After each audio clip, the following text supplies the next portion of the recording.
Alright, so you've come on over to the dark side and have decided to pick up Raid Shadow Legends in 2025. This is going to be your all-encompassing kind of week one, month one-ish sort of guide to get you off to the best start possible. And what better way to start really than tip number one, which is going to be, you should probably be picking Kayle as your starter champion. Why is Kayle so good? Why is he always the recommended option?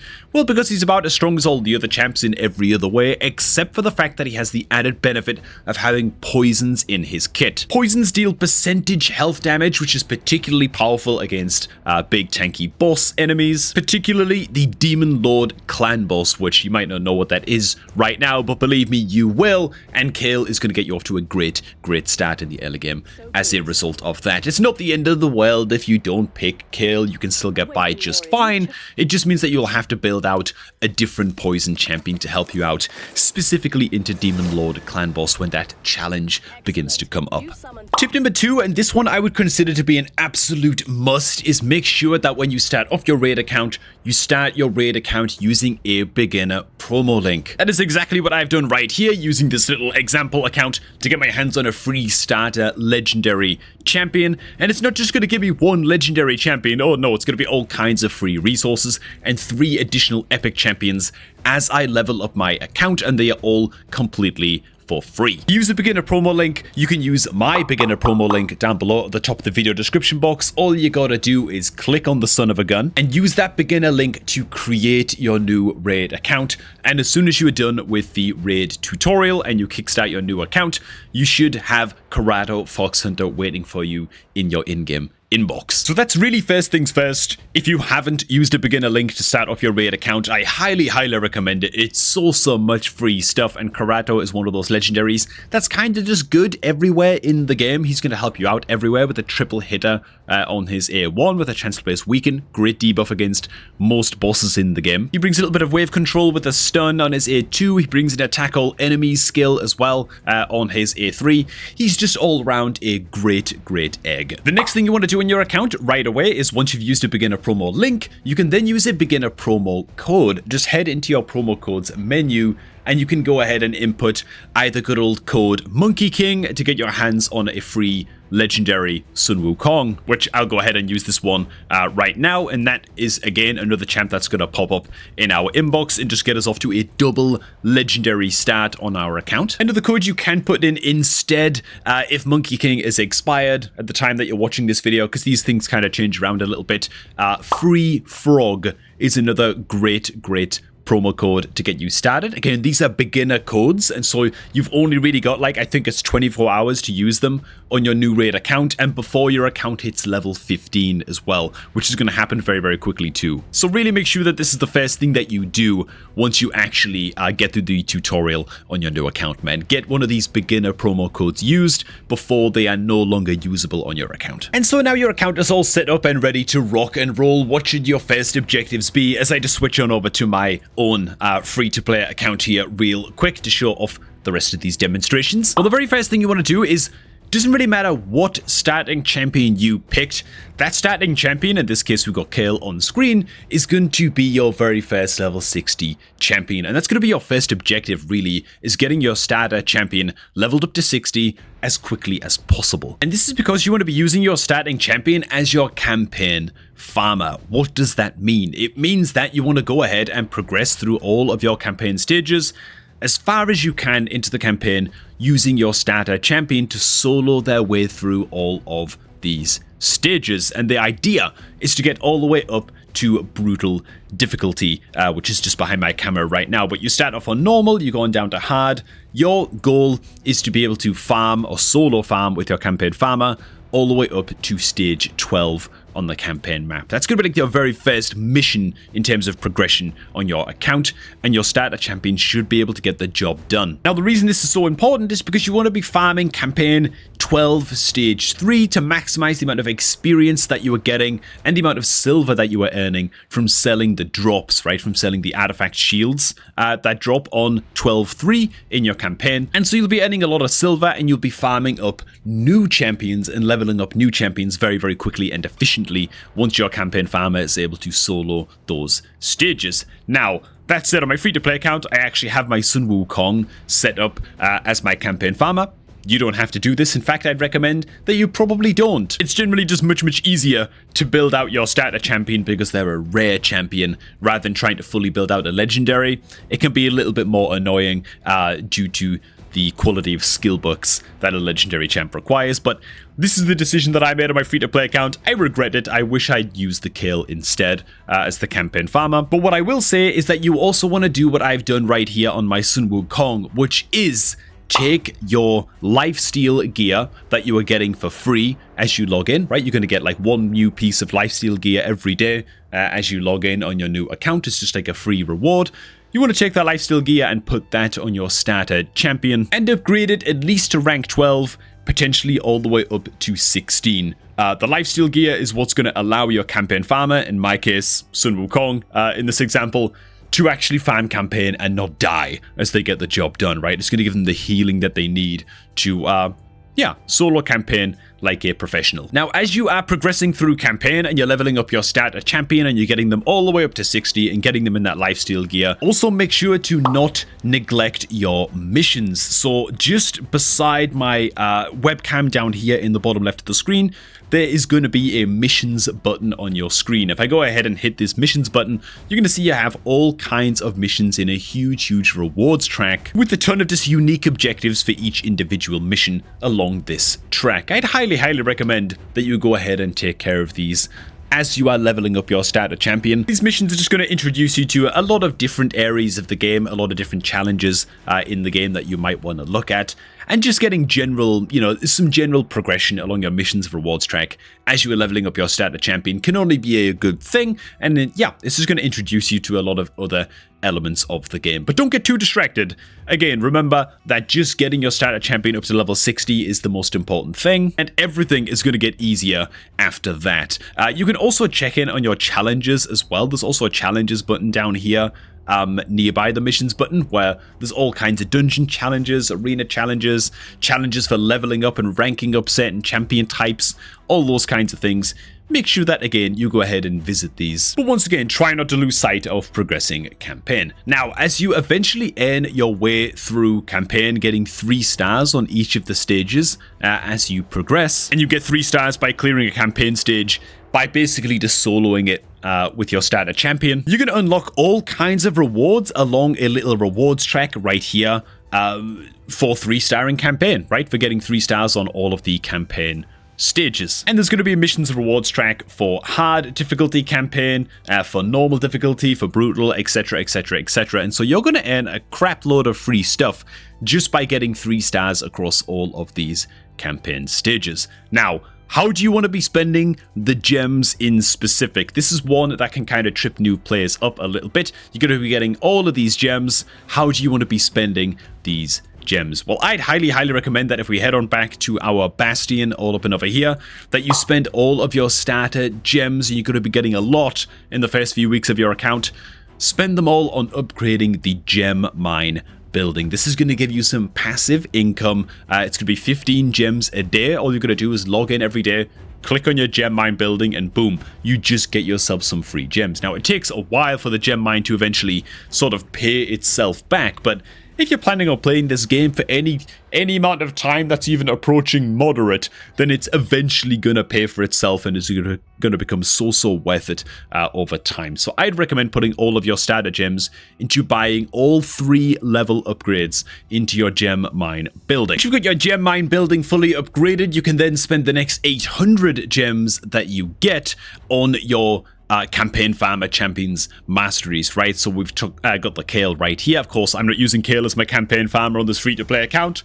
We've already discussed how I screwed that part up myself, and is a mistake that I regret. But if you go into their mastery tree like so, you just click on any one of the mastery's nodes, and then you can click on get all scrolls and just pay the 800 gems to buy the mastery scrolls for your starter champion, right? It's going to power spike them by a hell of a lot. There are a billion guides online on hellhades.com and all of that stuff showing you mastery builds that you can go for your starter champion. After that, you might want to be a little bit more careful about how you're spending your gems in future, which is actually kind of going to be tip number 8, which is a bit of an overarching tip, and that is simply that every single resource in Raid Shadow Legends has a correct time to be spent. It can be kind of overwhelming. There's a hell of a lot of stuff to learn in this game, but I'm going to try and simplify some things real quick, right? So you're focusing on leveling up your Kale, you know how to spend your gems on the gem mine and those kinds of things.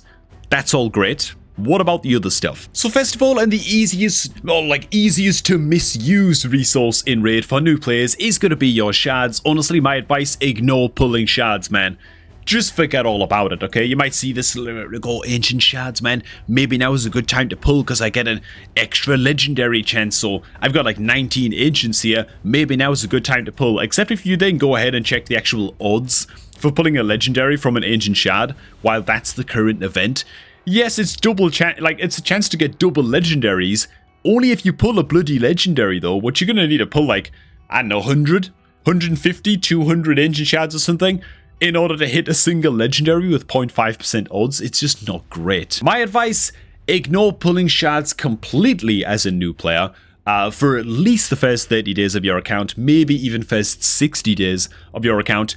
Because you've got plenty of champions to be leveling up and working on anyway, right? You've got your starter champion. You might have yourself Sun Wukong, like I showed in the beginner promo code. Or if you use my beginner promo link, that's 4 free champions right there. All of them very, very solid indeed, right? Karato, Fox Hunter, and the rest of those guys could all do with being leveled up as well. And I'll get to what champions you should focus on leveling up after your kill just a little bit later on in the video, but point is, you've got a lot of champions to work on. You don't need to be pulling new champions just yet. Now, the only time that you do want to be pulling these shards, right, these ancient shards, void shards, primals, sacreds, is when there is a 2x event active. What does that mean? It means a 2 times chance to pull legendary and epic champions from your ancients, voids, primals, and sacreds, right? Actually, primals, you're looking for a 2x chance on pulling mythical champions from primals. That's really the only event worth pulling on for your primal shards as well, but all of the other shard types, it's about 2x events only. Next up, you've got your Great Hall medals. So when you play in arena mode in Raid Shadow Legends, you're going to be earning medals for your Great Hall, right? You've got bronze medals, silver, and gold, and you're going to be getting medals based on what rank you are currently at or what ranked bracket you are involved in arena. Now, how do you want to be spending these Great Hall medals? Well, you're going to have to spend some of these medals into crappy little attack nodes over here, which you can't really do anything about. It's just one of your early game challenges that's you're going to have to spend the medals here basically in order to advance through your early game challenges. But after that, you then want to switch focus to accuracy nodes. Why? The accuracy stat is useful and is needed on like 85% of all champions in Raid Shadow Legends. And so, unlike these other stats, all these other stat nodes all up and over here, accuracy is useful on basically every champion in the game. Kind of, right? With some very, very few exceptions. And so, yeah, you want to go ahead and take these 3 accuracy nodes right here up to rank 5 as quick as possible. And then you're going to pick one of them and take that one all the way up to rank 10. And this is how you're going to be spending your medals in your Great Hall. The reason that we avoid the bottom row is because these are void champion nodes, and it's going to take you a long, long time before you have a good amount of void affinity champions on your account anyway. They're kind of tough to come by. And so, yeah, you're totally free to go ahead and avoid these void nodes along the bottom. Just throw all of your medals into these 3 accuracy nodes right here, and you really can't go far wrong. And the reason that we're leveling all of these up to level 5 and then leveling one of these all the way up to 10 is because there are going to be missions in the missions rewards track that we showed a little bit earlier on that require you to have a certain rank of nodes in order to advance your missions rewards track, right? And so, yeah, you're just kind of future-proofing yourself against those missions, which can otherwise kind of freeze your mission progress a little bit by investing your medals into these accuracy nodes. And the third resource that people tend to waste very, very frivolously when they're starting out in Raid for the very first time is going to be your silver resource, which you are going to be using to upgrade artifact items, right, in gear for your champions. Honestly, items and artifacts and what makes a good item in this game is kind of like an entire video on its own, which no doubt I have up on the channel, and I'll try and remember to link it down below in the description box if you want to check out just sort of like an in-depth beginner guide for getting started with artifacts. But some general rules are as follows, right? Boots are the only item in the game that can roll into speed as a primary stat on this artifact type, right? And so you're always looking for at least 4-star quality boots, ideally 5 or 6-star quality boots, but at least 4 stars with speed as the primary stat on those boots. And those should be the only boots that you even consider rolling up to rank 16 and investing all of that silver into fully upgrading, right? Speed is the best stat in this game, and it's not even close, by the way. And so the fact that boots can roll speed as the primary stat means that, yeah, focus the hell out of speed on your boots on basically any champion that you are building out, especially your campaign farmer champion when you are getting started in raid. Next up, when it comes to your campaign farmer, again, I'm using Sun Wukong as my example here on my free-to-play account.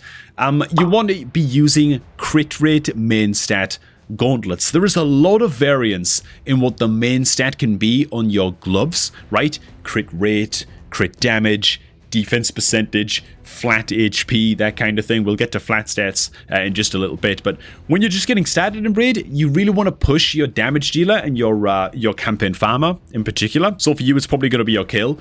You want to push that crit rate up as high as possible and try and get them crit capped, which means sitting at 100% crit, right? So if I just show my stats down here, you can see that my Sun Wukong is actually a little bit over crit capped, 15 plus 94%. Yeah, he's a little bit over crit capped, okay? But I'd rather he's a little bit over than a little bit under. You want to try and hit 100% crit rate as best you can. And so gloves are the only item type in the game that can roll crit rate as a main stat as well. So once again, 4-star gloves, 5-star gloves, 6-star if you can, I guess, but at least 4 stars with crit rate as a main stat. Those are going to be other great candidates to roll up to rank 16 for your damage dealers and for your nukers in particular. Of course, if this is a support style champion that's just there to bring buffs or is there to debuff the enemy or whatever, then going for something like HP percentage or defense percentage is totally fine as a main stat on the gloves instead. But for your damage dealers, this is going to be the easiest way to get your crit rate up, right? Is crit rate main stat gloves. And the final item type that can trip people up just a little bit as well, and is a good one to learn early on, is going to be the chest plate. And while there's not as much variance in the stat you can get on a chest plate as boots or gloves, you can still roll a lot of different stats as the main stat on chestplate. Most important thing here is never ever rank up a chest piece all the way up to rank 16 if the main stat is a flat stat. Okay, right here on the Sun Wukong, we're running attack percentage main stat and on the chest plate. But if I head into my artifact storage here real quick, you're going to see that I've got a few artifacts lying around where we actually have a chest plate here with a flat attack main stat as the main stat on this chest piece right here. This is not a good chest piece. Even if the substat rolls went really good as I upgrade this chest piece, we do not want to be taking a chest piece or any item really that you can avoid, right? Gloves, boots, or chest up to rank 16 if it has a flat stat as a main stat like this. They just don't scale very well. They're a big waste of silver, especially if it's like a 4-star chest plate or something with flat attack as a main stat. You're not going to be using that for very long. Believe me, you're going to replace it way quicker than you might expect. And so just remember that as a general rule, it's always better if you can have an attack percentage or an HP percentage or a defense percentage main stat on the likes of your chest gear. Now, of course, for weapons, headgear, and shields, their main stats are always the same every time. Shield is always going to be defense flat, nothing you can do about it. Headgear is always going to be HP flat, and weapon is always going to be flat attack. And so, yeah, there's only so much that you can do with certain pieces, but the gloves, the chest, and the boots are by far the 3 biggest item types that kind of trip people up. And just make sure that you're not wasting too much silver upgrading items with flat stats as main stats any higher than rank 12. Now, what champion should you be building out after your kill, right? Let's say that your kill or whoever your starter champion is and is going to be your campaign farmer is all the way up to level 60. Maybe you bought their masteries with gems, maybe you didn't. It's fine either way. They're ready to rock and roll. Who should you be leveling up next? Well, if you use my beginner promo link, which is down below at the top of the video description box, then of course you're going to have Karato Fox Hunter waiting in the wings. I'd recommend you take this guy to level 60 next. Legendary champions take legendary skill tomes in order to fully upgrade their skills, which is a little bit sad, so you shouldn't expect to have this guy maxed out on your account until you get some legendary tomes coming in and stuff. You won't have him maxed out in your account for a long time, but having Corrado at level 60, he's just going to be a great sort of second damage dealer to help you out into many different areas of the game, so he could easily be your next level 60. Alternatively, you could take your Sun Wukong. If you got Sun Wukong from the beginner promo code, then he could be your next level 60 as well. Similarly, he's a legendary champ, so he's going to be a bit tough for you to fully book him out and fully upgrade all of his skills, but he's still going to do fine damage for you even when not skill booked. Next, if we head on into campaign, on campaign stage 9, you might want to take a little bit of extra time to farm campaign stage 9 because you can get some random champion drops, including good old War Maiden, which is a completely farmable free champion that you can get to drop in campaign stage 9, and she brings a very powerful A3 to the table, right? Her A3 is an attack all enemies with a 100% chance when fully upgraded of placing the strong version, the 60% version of the decreased defense debuff on all enemies for 2 turns, and yeah, it's reducible down to a 3-turn cooldown as well. And so War Maiden, as far as rare champions go that are completely free to get your hands on in this game, just takes a bit of grinding. She is absolutely up there and is easily one of those champs that can, yeah, find a crap load of use on your account. And next up, as far as free champions go, of course, just by logging into the game, you're going to be earning free champions as you go as well. And on day 30 of your raid adventure, you're going to get your hands on High Khotun. Now, High Khotun is one of those champs that brings the strong version, the 30% version of increased speed buff on all allies for 2 turns. She brings this on at A2. And, yeah, it's like the best buff in the game. I don't know what to tell you, man. Did we already mention in this video that speed is the best stat in the game by a hell of a lot? So having a champion on your... I mean, you'll be using High Khotun everywhere. Unless you pull a different increased speed champion or something from shards or whatever, and you want to use that champion instead of High Khotun. High Khotun is going to be another absolutely surefire champ that's going to find a crap load of use on your account when you first get her as a free login reward. Yeah, the increased speed buff is just that good. And so that gives you plenty of champions to work on in the early, you know, like month or 2 of your account when you're just getting started for the very first time. Then what I want you to start doing is start to play the game based on what events are currently active, right? There might be an event for a certain dungeon that becomes active, and if you just play that dungeon, you can get yourself all kinds of free rewards, right? So the dungeon tournaments are a great way to start getting involved with the dungeons and farming some easy rewards from those. You've also got, of course, the events tab as well, where you're going to get things like the artifact enhancement event, and these events are just the best possible time for you to actually be spending your silver to upgrade your artifacts and just earn all kinds of free rewards along the way as well. And this is what I mean by there being a correct time in Raid Shadow Legends to spend every single resource, right? There are going to be events for spending your silver, like artifact enhancement events. There are going to be events for pulling shards, where by pulling shards, you not only get like a 2x chance at pulling epics and legendaries, but you're also going to be getting all kinds of free rewards from like a summon rush event or a champion chase tournament, and those kinds of things are going to give you free points from pulling your shards. And then of course there's going to be events like champion training, where you want to power a crap load of upgrades into your champions, rank champions up to rank 6, that kind of thing, and you're going to get all kinds of free points as well from doing stuff like that. And so you can start to time what you do on your account to reap as many rewards as possible from events as you go. And yeah, I'd highly recommend just engage in the events a little bit. Don't take them too serious. There's a champ training tournament active right now, actually. And just use these events to really learn when to be spending every resource in the game. There's all kinds of guides up here on YouTube for basically every single event in this game, talking about how you can maximize your rewards and spend your resources in the most efficient way possible. And that's basically how you're going to learn to run your account efficiently and smoothly, man. One little event at a time, one little tip and trick here or there at a time, and plenty of mistakes along the way, because that's going to happen too. But alright guys, there are a trillion things that I could still cover, but frankly, I don't want this video to be overwhelming as hell, and so I'm going to follow this one up with all kinds of other, beginner guides to join the growing library of beginner guides that we've got here on this channel. So if you want to stay tuned for those, make sure to hit like on this video, and make sure to subscribe to this channel to make sure that you catch any kind of future tip and trick session. For now, I'm going to wish you luck with your new account. I hope that this video was helpful. And remember that if you are looking to start off a new account in 2025, there is no better way to do it than by using my beginner promo link down below at the top of the video description box. Just go ahead and click on that link, use it to create your new raid account.